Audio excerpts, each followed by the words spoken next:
Well, hello. Where we find ourselves today is at CASTLEWELLAN Lake and Forest Park and Domain. Now, the domain dates back to the years following the plantation of Ulster, when Phelim McGuinness was granted 11 townlands in the parishes of Kilmegan and Kilcoo, making up the manor of CASTLEWELLAN. From the 1530s to 1741, the manor of CASTLEWELLAN belonged to the McGuinness clan. And in 1639, the head of the family, he died, and the CASTLEWELLAN estate then passed to his son, Phelim McGuinness. Just 2 years later, the McGuinness family lost all its territory in the 1641 rebellion, although the lands would later be returned to them. Now, Phelim would again lose his lands in the 1690s during the Williamite Wars in Ireland because of his support for King James II, and you can see the beautiful castle there. But he would yet again have them restored under the Treaty of Limerick in 1691, which brought about the Williamite Wars to an end.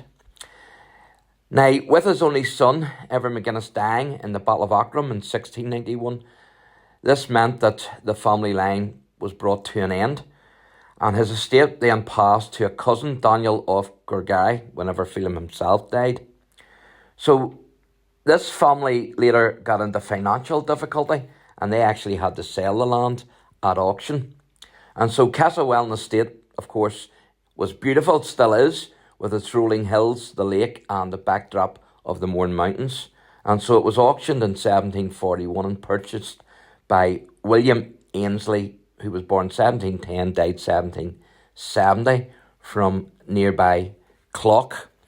Now, that information there is from a book called The Big Grey Castle, and it's by Robert Trotter.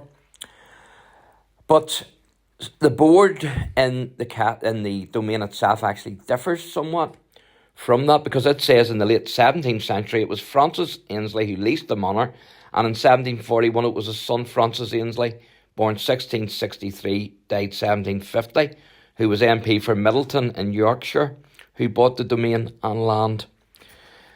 So a wee bit of confusion there. Now, when Francis died, it says on the board that he left a sizable inheritance to his son William, who improved the domain and created a town, of course, the town of CASTLEWELLAN. So, not sure where it was William or Francis who actually purchased the land. But the castle was built by the 4th Earl of ANNESLEY, William Richard ANNESLEY, as a Scottish baronial castle between 1856 and 1858. And it stands on the site of an old church. And the castle passed down the family, and the 6th Earl inherited it, but he was killed during World War I in 1914. And today the castle is a Christian centre. Absolutely beautiful, isn't it? So thanks for watching, and God bless.